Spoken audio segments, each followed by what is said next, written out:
So I'm just taking a little break here because I've been grinding Vigor heavy. This just happened to strike the right chord, I guess. I don't have a PC that runs Escape from Tarkov, so I'd say this game would be Escape from Norway, pretty much. It's Escape from Tarkov for consoles. It doesn't have as many features, and the only way you can do first-person mode is if you're aiming out sights. So I've gotten a good feel for this game. I just finished upgrading my shelter all the way today. So I think I've got a pretty good idea on how to review it and what I think about it. The pros, the cons, whatnot. The cons for PlayStation is PS4 had this thing called the blue screen glitch, where like every other game, every few games, you get blue screen dashboarded out to the home screen, and it's like Air CE 3PO, you know, Star Wars drone type shit. And I mean, the developers are really quick to respond. I've emailed them about a couple things, and they've responded within a day's time. And they're really clear on what's going on. They know what's going on, and they're trying to fix it. The other bad thing is if you're running in solos, or even in trios, I guess, you can like say hey. There's like an emote for your character. You can say hey and whatnot, and it's teaming, bro. You can straight up team in this game, and it's not against the rules, where in other battle royales it's basically shamed. It's frowned. It's looked down upon. So I don't do it. If someone waves hey at me, I fucking shoot them. I'm just too bloodthirsty for this game, for any battle royale. But the survival setting definitely strikes my chord correctly.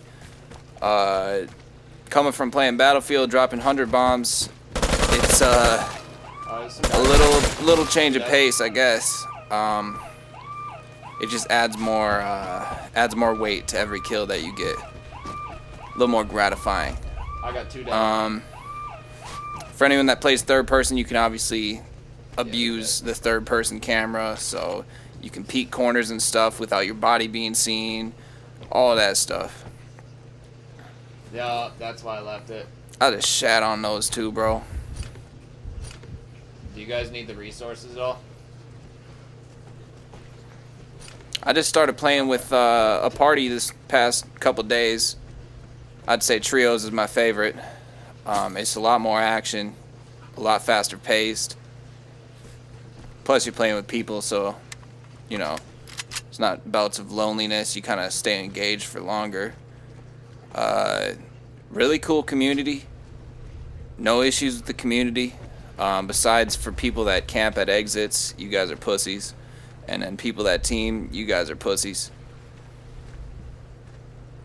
I actually had one player over the past week shoot me right there at an exit. I was actually counting down to leave the area, and he shot me. And his profile had his Twitter handle in it. I look up his Twitter handle. It says pro COD player. Yeah, well, I got video evidence of you camping an exit for a kill, buddy. So maybe you should go back to being a pro COD player. Yeah. Be a good little bitch and go play a Cold War, buddy. Get the fuck out of the big boy games. You know what I'm saying? The community is really cool. Coming from Warzone, you know, it's probably pretty easy to flatter me.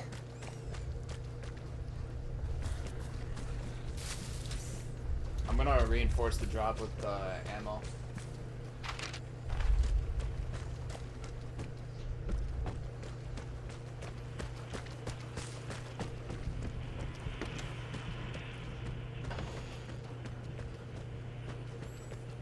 That's a comm station.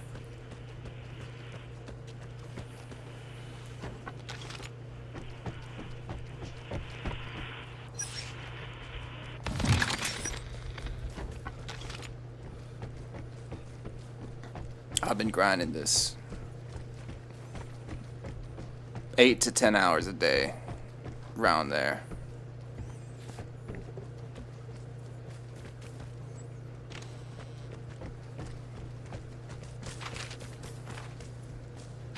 We might as well tap Pros, the signals detector. it's Escape from See if Norway there's for nothing on the console. map. Developers are really quick to respond, communicative, stuff like that. The gunplay is fun. Yeah, it's number 2. The guns themselves are really cool. It's a hyper-realistic game, so you aim down sight, there's gonna be, you know, high recoil. It's really quick to kill people.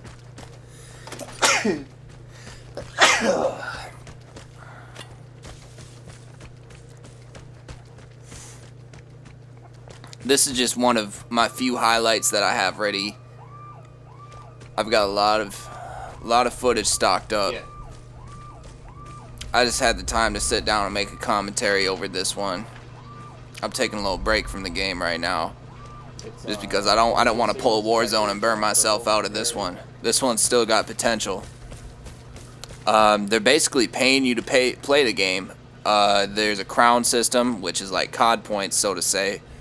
So in-game currency would be the crowns, and you play the game enough, you're gonna get the battle pass for free. It's 690 crowns for a battle pass, and I'm very close to getting that. I'm maybe like 30 crowns away, 25 crowns away. So the game's free to play, and the battle pass is free to get as long as you grind hard enough. I'll be able to hit this in a second. I'll see him. That's the signals tower. Shows everyone on the map. Yeah. When it turns green, you can hit it. Challenges are good too. XP, crates, sometimes crowns. Got like 60 crowns off a challenge the other day. Yeah.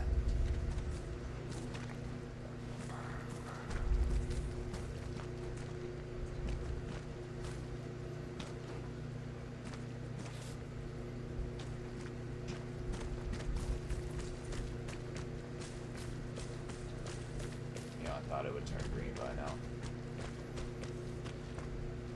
Guess I was wrong.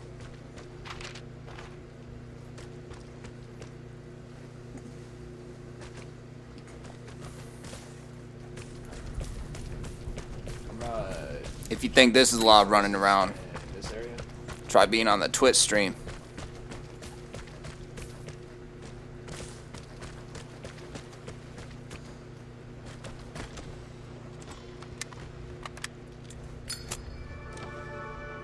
Found a lighter.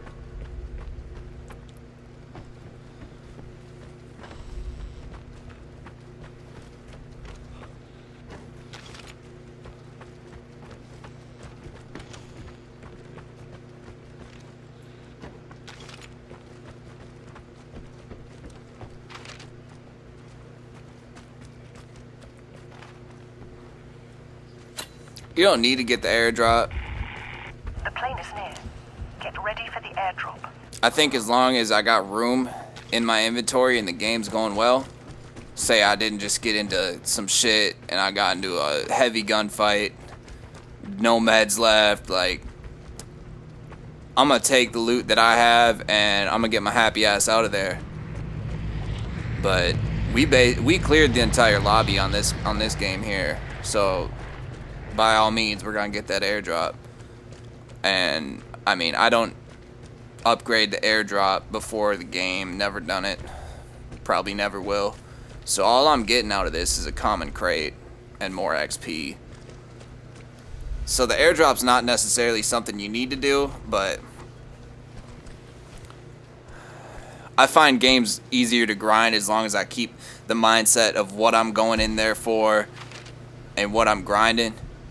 So it's just kind of like a mini goal when you pop in the game. Definitely important when you come across a free-to-play, like free roam game like this. They're not necessarily telling you what to do. You have free reign over what you want to do within the game's parameters. So if you don't know what the fuck's going on, you don't know what to do, you might have some trouble with this game. But if you understand what's going on, you're gonna have a lot of fun with this game, especially if you're only on console like me. You ain't got access to Escape from Tarkov. It's a real competitive time, especially on the Fish Factory map. The other maps have the potential to pop off, but Fish Factory seems to have the There's, most locked 3 and loaded there. players ready to go. 1 for each. I'd say the guns are Yeah, you really gotta cool. climb the rope. My favorite right now is the AKM for overall, because I usually go in there with 1 gun only and a couple mags of ammo. And then from there, I just loot. Kill someone, take their guns, that kind of thing. And the AKM seems like mid-tier as far as like it's gonna be able to compete with the long range, it's gonna be able to compete with the mid-range, you're still gonna be able to use it in close range gunfights in buildings and whatnot. And you still have the potential to win all those gunfights as long as you know your shit. Let's find those boxes right there. Otherwise, if you're just starting out, I just used the grease gun for like the first hours of my playtime one night. And I killed people, looted stuff, just started racking up on guns, getting better loot. And my rule of thumb is like, I will not go into an encounter unless I have at least 2 duplicates of that gun. So if I die in that encounter, I'm not losing that gun completely. That's how I've been playing it, and I have a fucking Going to 1. war cache, dude.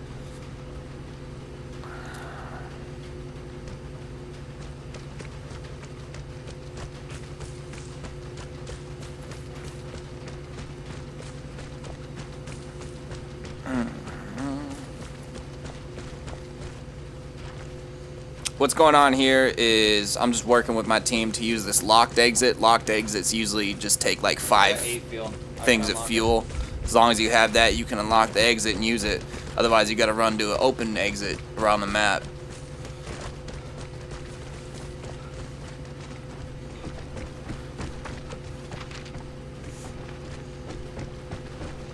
That's that.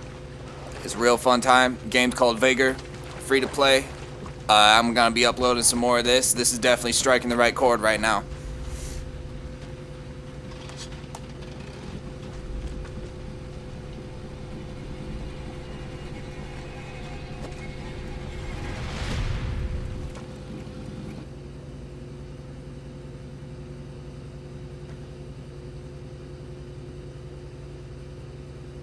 I would call that successful. I'm gonna go eat food. I'm gonna chill out for a little bit. Try not to play too late. I just got my sleep schedule back to normal.